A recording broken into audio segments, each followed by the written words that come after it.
নমস্কার, শুভ সকাল। আশা করছি আপনারা সকলেই ভালো আছেন।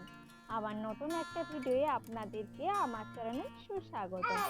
চলুন আজকের ভিডিওটা শুরু করা যাক। দেখুন, এখানে আমরা দুপুরে খাওয়া দাওয়া করে নিয়েছি। তারপরে মা চলে এসেছে নারকেলটাকে ধুয়ে নিয়ে। এরপর এটাকে ফাটিয়ে নিয়েছে। দেখুন কি সুন্দর নারকেলটা পুড়েছে কিন্তু, তাই না? চলুন, আপনারা কি জানেন মা নারকেল কেন ভাঙছে?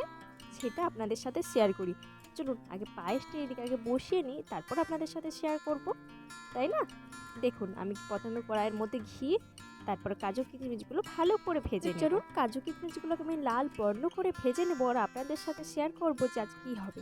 আমি লাল বর্ণ করে ভেজে নিয়ে চালগুলো দিয়ে দিলাম। আজ তো হবে একটু ওই ওই যে নলেন গুড়ের পায়েস, আর একটু আজকে পিঠে, আর একটু পাটিসাপটা পিঠে।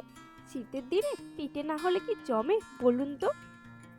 আর আজকে পিঠার সঙ্গে যদি থাকে এই রকম পায়েস, তাহলে তো জমেই যাবে, তাই না?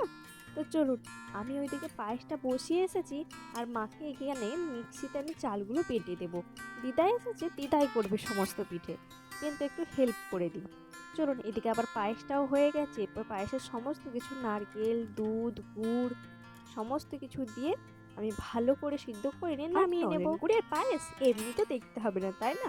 খেজুর গুড়ের সেন্টটা যা উঠে না, একদম দারুণ। তবুও কাজু কিশমিশগুলো উপর থেকে দিয়ে বডি স্প্রের মতন একটু সেন্ট করার জন্য পায়েসে দিয়ে দেবো কয়েকটা এলাচ দানা। ওহ, যা জমে যাবে না! দেখতে তো খুব সুন্দর লাগছে। আপনাদের কি কারো জিভে জল আসছে?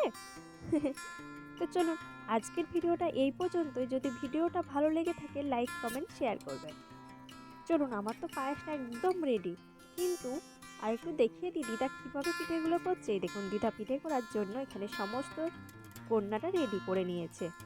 কিভাবে করছে একটু আপনাদেরকে না দেখালে কি আর হয়? এই দেখুন, তো এর মধ্যে দিয়ে কিভাবে করছে আপনারাই দেখুন। আপনারা দেখতে থাকুন, আর আমি ভিডিওটা এখানেই শেষ করলাম। ভালো লাগলে লাইক কমেন্ট শেয়ার করবেন। টাটা।